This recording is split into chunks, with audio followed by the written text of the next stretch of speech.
Autoline Daily is brought to you by Bridgestone. For drivers who want to get the most out of their cars, it's Bridgestone or nothing. Dow Automotive Systems, improving durability and increasing design flexibility with Betamate structural adhesives at dowbetamate.com. And by Hyundai. Experience the 2011 Hyundai Sonata today at HyundaiSonata.com. This is Autoline Daily for August 23, 2011, and here's the latest from the front lines on the automotive battleground. Whoa, what is going on with the price of GM stock? Yesterday it closed at only $21.71, down from its IPO price of $33. Even though the overall market is down about 14%, GM stock is down by 34%. Even though I'm not going to buy any, it's starting to look like an attractive price, and maybe that explains why senior officers in the company have been buying big chunks of it. Speaking of a plummeting stock price, BYD, the Chinese automaker, saw its stock fall off a cliff yesterday because profits plunged 99% for the most recent quarter. That stock has fallen 81% from its peak 2 years ago. Billionaire investor Warren Buffett put $230 million into the company back then, and while that investment is now worth twice that, at one point it was worth $2 billion more than it is today. And yet, despite all the troubles with the stock prices, the debt crisis, and all the uncertainty going around, the rich seem largely unaffected. Bloomberg reports Audi is hiring people to help boost production of its A8 flagship by nearly 60%. A company spokesman says they expect sales to remain strong at least through next year. And according to Wards, in the U.S. last month, the A8 was up almost 300% year over year. But you know, there's a big difference in the health of luxury brands compared to those that are merely premium brands. And in this case, we're talking about Saab. According to the Wall Street Journal, the Swedish debt agency discovered the automaker only has about 5 million kroner in cash. That's only about $800,000. And with an estimated 50 million kroner in debt, Saab is in deep doo-doo. And now the company is telling workers once again that it could delay paying them. I hate to say I told you so. Back in June, I estimated the company's payroll at about $28 million a month. So if it's only got about 800 grand in the bank, they're going to burn through that in only a matter of minutes.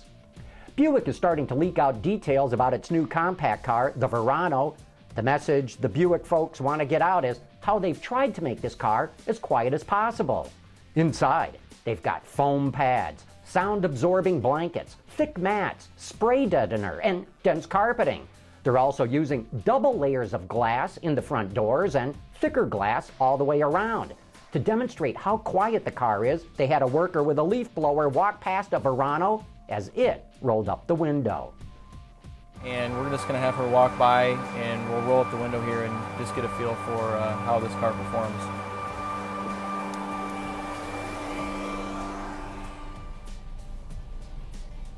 It's pretty good, huh? And that's a 3-horsepower industrial leaf blower. You know, that is a remarkably quiet car.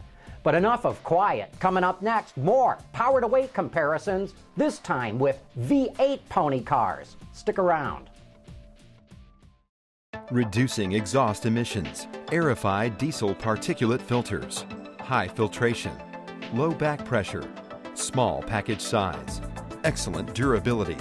DowAerify.com. A while back, we compared the power-to-weight ratios of entry-level V6 pony cars. We pitted the Chevrolet Camaro against its local rivals, the Dodge Challenger and Ford Mustang, plus an overseas upstart, the Genesis Coupe. Today, it's time to step up to the V8 powered models. Again, we're looking at the lowest priced offerings from each manufacturer, and they're all pretty close.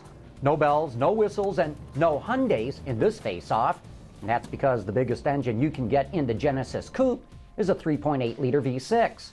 Like before, these muscle machines are each equipped with 6-speed manual transmissions. And interestingly, the Camaro and Challenger both use the same gearbox, the Tremec TR6060. If you remember, last time Hyundai and Ford delivered the best power-to-weight ratios thanks to their lower curb weights. Today's battle looks a little bit more evenly matched. The Camaro SS is powered by an old-school 6.2-liter pushrod small block, delivering a best-in-class 426 horsepower and 420 pound-feet of torque. You know what they say, if it ain't broke, don't fix it. The big bad Dodge follows a similar formula. With variable valve timing on board, its 5.7-liter Hemi churns out a healthy 376 horsepower with 410 foot-pounds. Under the hood, the Mustang is the highest tech.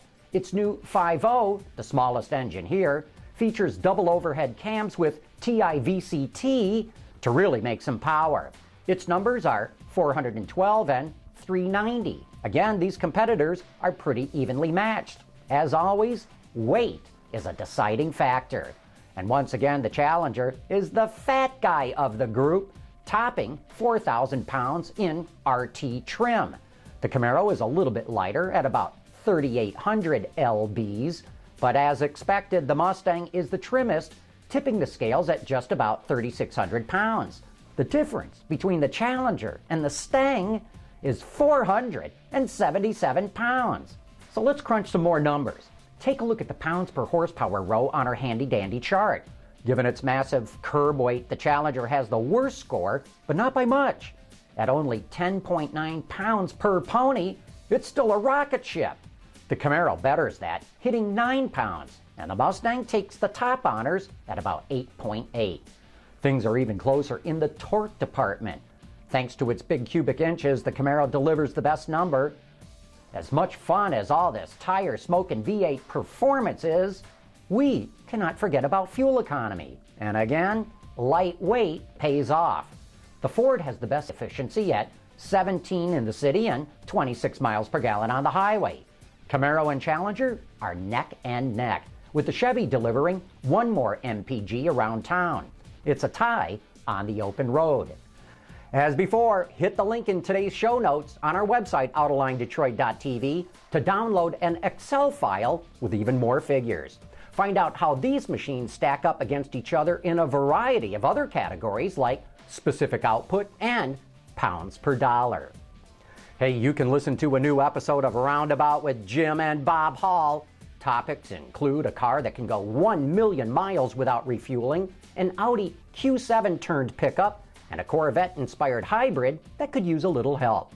Plus, the crew pits brother against brother in a Dream Cruise-themed edition of the Versus game. All that available right now at, say it along with me, AutolineDetroit.tv. And that's today's report on the top news in the global automotive industry. Thanks for watching. We'll see you tomorrow.